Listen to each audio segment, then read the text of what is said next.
ఆషాఢ మాసం సందర్భంగా మన కాసం ఫ్యాషన్స్ కిలో చీరలు కొనండి, అరకిలో చీరలు ఉచితంగా పొందండి. రాజన్న సిరిసిల్ల జిల్లాలో రాజకీయ వేడి మొదలైంది. Sircilla MLA BRS working president KTR పై కాంగ్రెస్ పార్టీ నేతలు వినూత్న రీతిలో నిరసనకు దిగారు. పట్టణంలోని గాంధీ విగ్రహం దగ్గర కాంగ్రెస్ నాయకులు ఆందోళన చేపట్టారు.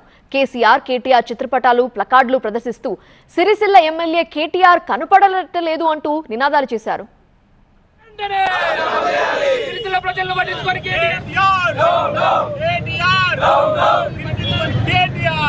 ఎన్నికల సమయంలో సిరిసిల్లలో వారానికి 2 రోజులు అందుబాటులో ఉంటానని చెప్పిన కేటీఆర్ హామీని మరచి సమస్యలు పట్టించుకోవటం లేదంటూ విమర్శలు గుప్పించారు.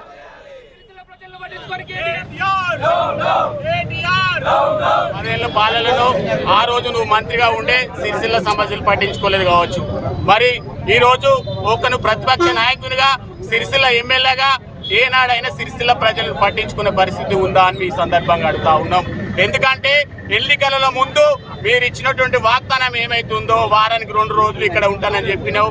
మరి వారానికి 2 రోజులు కాదు కదా, 6 నెలలు కూడా ఇక్కడ ఒక 2 రోజులు ఉండే పరిస్థితి లేని కేటీఆర్ మీకు ఇక్కడ సిరిసిల్ల ఎమ్మెల్యే పదవి ఎందుకని మీ సందర్భంగా అడుగుతా ఉన్నాం. ఇట్లా ఎన్నిసార్లు సిరిసిల్ల ప్రజలను మోసం చేసి ఎమ్మెల్యేలా గెలిచి ఇక్కడ ప్రాంత ప్రజలను ఎన్నిసార్లు మోసం చేస్తామని సందర్భంగా మేము డిమాండ్ చేస్తా ఉన్నాం.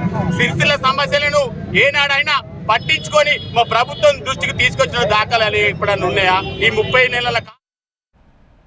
కాంగ్రెస్ యూత్ నాయకులు కేటీఆర్ ఎమ్మెల్యే క్యాంప్ కార్యాలయాన్ని ముట్టడిస్తారనే సమాచారంతో పోలీసులు అప్రమత్తమయ్యారు. క్యాంప్ కార్యాలయం దగ్గర భారీగా పోలీసుల బందోబస్తు ఏర్పాటు చేశారు.